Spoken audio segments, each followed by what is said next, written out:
So now we will discuss about measurements of mass and time. So what is mass actually?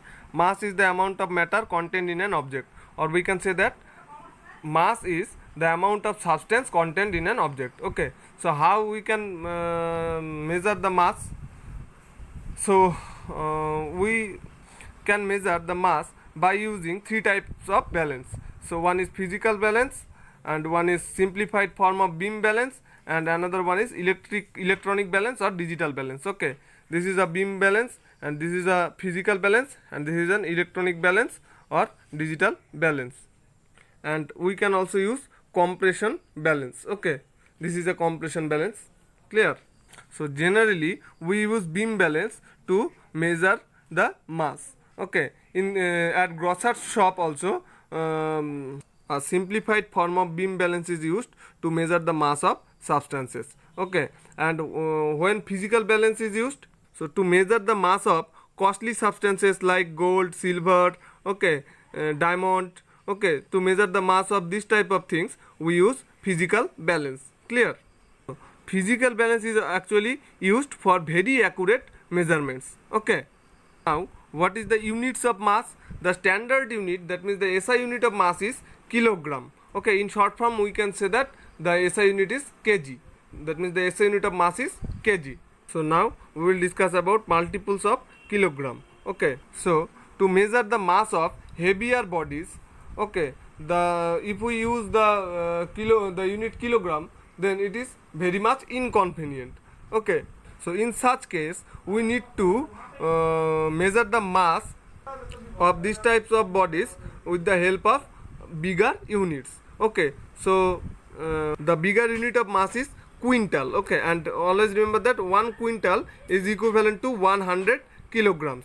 To measure the mass of heavier bodies whose mass is more than 10 quintals, we use another bigger unit, which is metric ton. Okay, and 1 metric ton is equivalent to 1000 kilogram. So we can say that 1000 kilogram is equals to 1 metric ton, and 1000 kilogram is equals to 10 quintals, and 100 kilogram is equals to 1 quintal. Okay, and now we will discuss about submultiples of kilogram. So to measure the mass of bodies whose mass is less than 1 kilogram, we use a smaller unit, which is gram. Okay, so and 1 kilogram is equals to 1000 gram. Okay, and if we want to measure the mass of bodies less than 1 gram, then we need to use another smaller unit, which is milligram, and 1000 milligram is equals to 1 gram. Okay, so we can conclude that 1000 milligram is equals to 1 gram, and 1000 gram is equals to 1 kilogram. Okay, we'll discuss about measurement of time. So what is time? Time is actually defined as an interval or gap between two events. Okay, so how we can measure the time? So to measure the time we need some units, is not it? So we usually use minutes, second, hour. Okay, these units to measure the time. Okay, and we all know that the earth rotates about its axis, is not it? However, to the people on the surface of the earth, it appears as if the sun is revolving around the earth. So what we see that, what we see, we see that the sun is moving from the east to the west, is not it? And the sun appears to be at its highest position at noon. So the interval between two successive noons is called a solar day, and the average of all solar days in which the earth completes one revolution around the sun is called the mean solar day. Okay, and one mean solar day, we can divide one mean solar day into 24 equal intervals, and each intervals is equals to 1 hour. Okay, and we can also divide 1 hour into 60 equal parts, and one part is equivalent to 1 minute. Okay, and we can also subdivide the 1 minute into 60 equal parts, and each part will be equals to 1 second. Okay, so what we can conclude?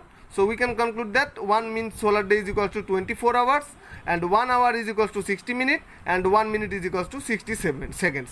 Okay, so number of seconds in 1 mean solar day, So we know that 1 mean solar day is equals to 24 hour, is not it?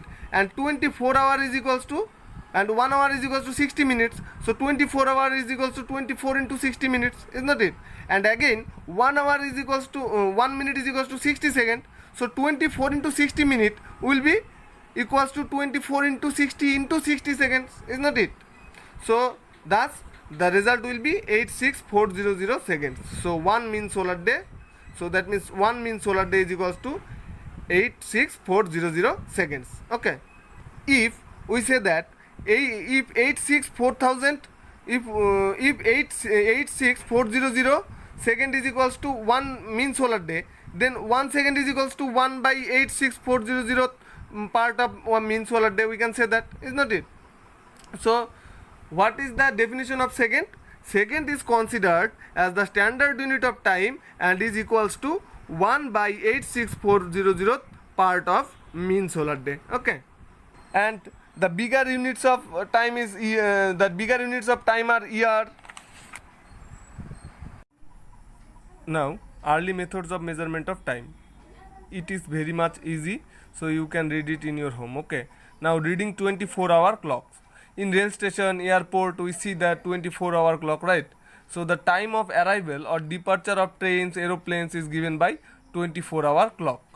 And in 12-hour clock, the time from 12 o'clock at night to 12 o'clock at noon is given a suffix am, we know that. And conversely, the time from 12 o'clock noon to 12 o'clock night is given a suffix pm. So if we say that 10:30 am, that means 10:30 in the morning. And if we say that 10:30 pm, that means 10:30 in the night.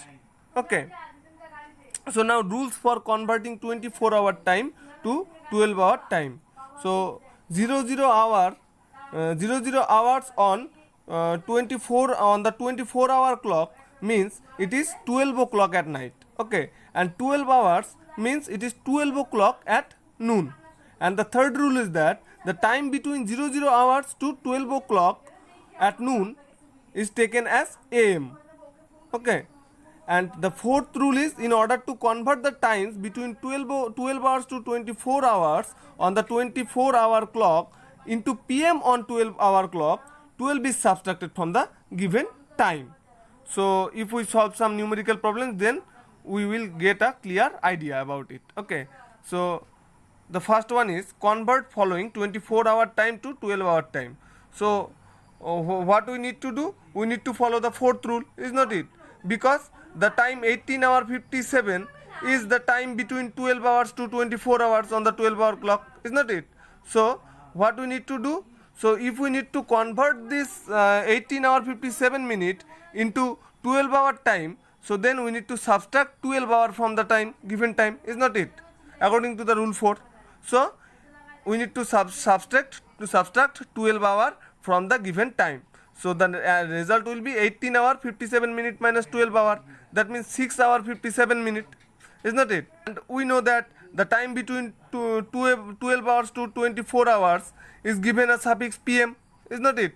So the result will be equals to 6 hour 57 minute pm. And the second one is 23 hour 25 minute. So we know that the time 23 hour 25 minute is the time between 12 hour and 24 hour, is not it? So in the same in this case also we need to subtract 12 hour from the given time. So the answer will be 11 hour 25 minute pm. And the third one is 09 hour 30 minutes. Okay, so the third one is 9 hour 30 minute. So it is less than 12 hour, is not it, on 24-hour clock. So we need to simply add the suffix am, okay, on the 12-hour clock. So 9 hour 30 minute means on 12-hour clock is equals to 9 hour 30 minute am, because the time is less than 12 hour on 24-hour clock, is not it? In this situation we just need to only add the suffix am with the time. Okay, so the answer will be 9 hour 30 minute am. Clear? Now convert following 12-hour time to 24-hour time. So always remember that when we need to, that means convert the time on 12-hour clock to the time on to 24-hour clock, then if the time has the suffix pm, then we need to add 12 hour with the time, okay, on 24-hour clock, okay. So here the time is 3 hour 45 minute pm, so the time is in the suffix is pm, is not it? So we need to add 12 hour with the time. So that time will be 3 hour 45 minute plus 12 hour, that means 15 hour 45 minute on 24-hour clock. And in case of second condition, that means second question, 8 hour 20 minute pm, so it is also the suffix is pm, is not it? So we need to add 12 hour with the time, so 8 hour 20 minute plus 12 hour, so the answer will be 20 hour 20 minute on 24-hour clock, is not it? But if the suffix is am, then what we need to do, we need to only just eliminate the suffix am on 24-hour clock, okay. In case of pm we need to add 12 hour, but in case of am we need to just only eliminate the suffix am. So the result will be, in case of 11 hour 30 minute am means to 11 hour 30 minute on 24-hour clock, just we need to eliminate the am term, clear? Just we need to eliminate the am term. So now advantages of 24-hour clock. So the advantages are, in this system am or pm or morning or evening is not used, is not it? So this prevents a lot of confusion. And the second point is the time is shown by 4 digits. The first 2 digits implies the hour, and the next 2 digits represent the minutes, is not it?